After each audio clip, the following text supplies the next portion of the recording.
Hello, and a very special Merry Christmas here from all of us at Billy Ho Sports, which is me.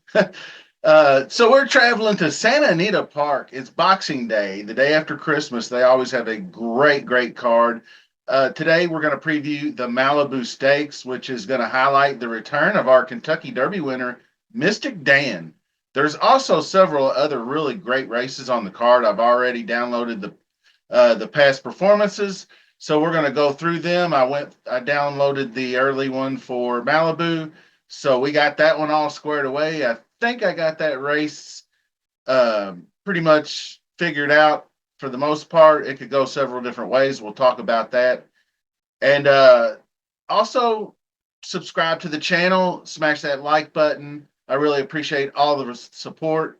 Hopefully, we can get to that 2,500 subscribers pretty soon. And let's kick it off. We'll go right into the Malibu Stakes and look at the past performances.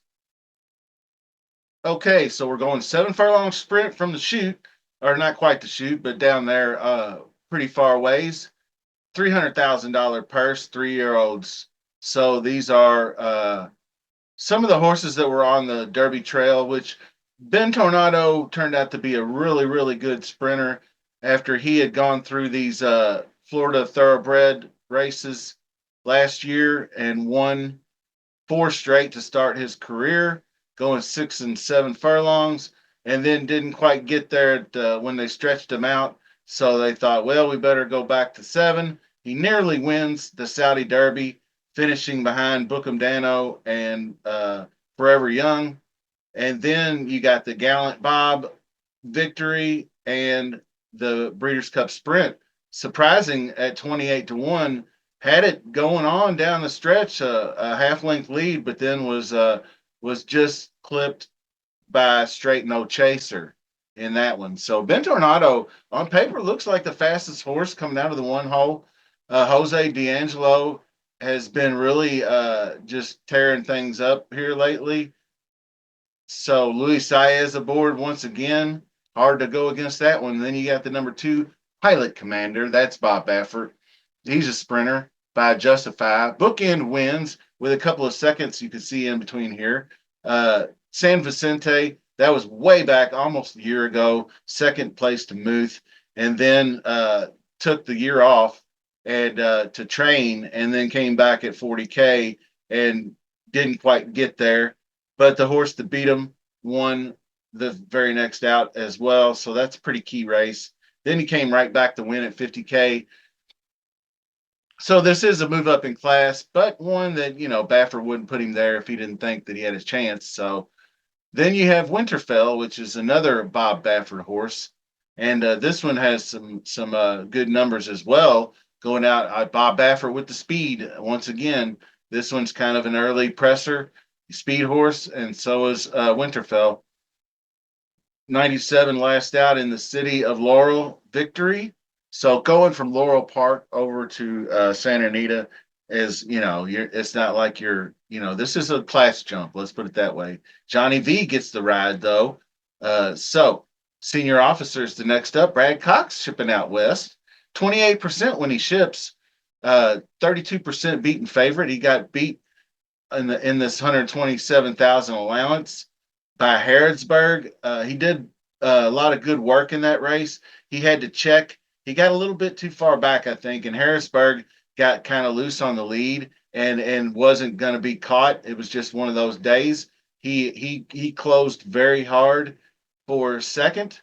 So senior officer could be a sleeper in this one. Sixth in prime power for Brad Cox, Flavie, and Pratt. Can't go wrong there. Then you have another Baffert entry, which is Imagination, and a little bit up and down career. Started off really well in the maiden ranks, and then broke the maiden. San Felipe was a big win for Imagination. Then was defeated just by a neck in the Santa Anita Derby by a very good horse in Stronghold. And but then after that, it was just kind of the wheels came off for a few races. The Woody Stevens and the Preakness, I guess, probably just over his head with Dettori aboard. then goes back down to the Shared Belief and is beaten by Muth. And so that one, I thought he should have shown more in, although 7-1, the crowd wasn't really on him. And then drops down again to 80K and 2-1 odds, was beaten again. So kind of tough to say. Joel Rosario takes over. We'll see if Rosario can get him going, but it's not one I'm going to pick to win. Now, here we go. Mystik Dan, here's your Kentucky Derby winner. You can remember. Kind of came on the scene out in the Midwest at Oaklawn Park. The Smarty Jones at Oaklawn wasn't his best effort in January, but he came back in the Southwest and ran a big 101 speed figure, winning by 8 lengths in the mud. I believe that was one of those inside rail trips for Hernandez, too. I can't remember for 100% certainty, but obviously we remember the big move on the inside to get the Kentucky Derby win by a nose. That was the huge inside move where he scraped the rail going by. And then you had the Preakness where he was very competitive against Seize the Gray, and then just kind of laid an egg, so to speak, going a mile and a quarter again at Belmont. Just wasn't there, chased inside and tired, needed a break. So he's got 6 months off. McPeak's pretty happy about the return. He's been working hard. Got a bullet here, first at 56, 5 and 59. So he's not playing around December 14th. He's going to have this horse ready to rock. And it could be one that if you go back and look at the first couple races were sprints, 6.5, 5.5, where they came out of the gate fast. So that looks like to be the strategy I would think they would employ here. And now 7 is Stronghold. This is the one that I'm probably going to go with and back in this race. Just been too good out of the gate.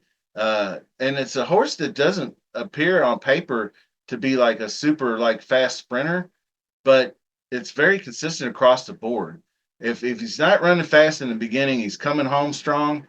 But if he can get one of these in the middle, like he had in the Sunland and the Santa Anita Derby, where he can have a 91, he can have enough gas in the tank to get home. I think in this race he will. Going 7 furlongs, he should be all balls out for this one. Didn't quite get there in the Bob Hope going 7, but that was against Nisos. So that was a pretty tough race. Nisos kind of blitzed the field in that one. But I like this horse to win the race here. I think he's battled enough. Battled Seize the Gray, battled Dragoon Guard, battled a whole bunch of different horses across his 3-year-old season. Stronghold gets the win here. That's going to be my pick. Raging Torrent is another one that is definitely going to be in there. Has the highest speed rating of 107 in the Pat O'Brien, winning at this distance. 3 straight wins at this distance before trying the 6 furlong BC Sprint, where he just didn't. He wasn't with those fast horses in that one. Just didn't have his best stuff. So coming down to the end here, it's going to be really tough. And to put a bow on everything, Ben Tornado does look like a solid choice here. Early speed looks good, maintains a solid closing space, but I think that was the biggest race of his career at 28-1, running second. That's tough to repeat. Tough to know what Mystik Dan's going to do. Also, Mystik Dan looks like that he needs this race because he's prepping for next month's trip, maybe to Florida to run in the Pegasus there, or maybe just to head out to the Middle East, one or the other. But I think that he's going to compete to win, obviously. Hernandez could have him on the lead, or he may play it like he did in the Southwest, where he kind of stalks the pace and maybe looks for that inside rail again. Raging Torrent is another one who could cut loose early, but I'm going to continue to back Stronghold. He's just there every time. I think in a similar fashion of the Penn Derby, he's going to hit that stretch with with the chance to take over the lead, and he can grind it down the stretch. So I think that gives him the edge here. Then it's going to be number 1 of obviously Mystik Dan in there with the number 1 and number 8 Raging Torrent. So like the 7 as a key horse with 1, 4, 6, 8 for a trifecta, I think sounds like a good bet.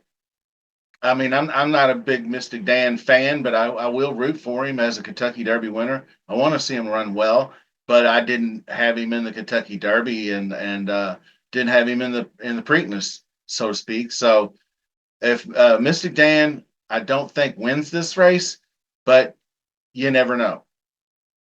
So I'm going with the 7 on top, which is our stronghold. Then we're going 1, 4, 6, 8 underneath that. We'll see if Mystic Dan. We'll see how Mystic Dan does in his first race back. Don't forget to hit that like on the way out. Like I said, there's going to be more to come this week. And if I don't see you again, Merry Christmas to you and best of luck.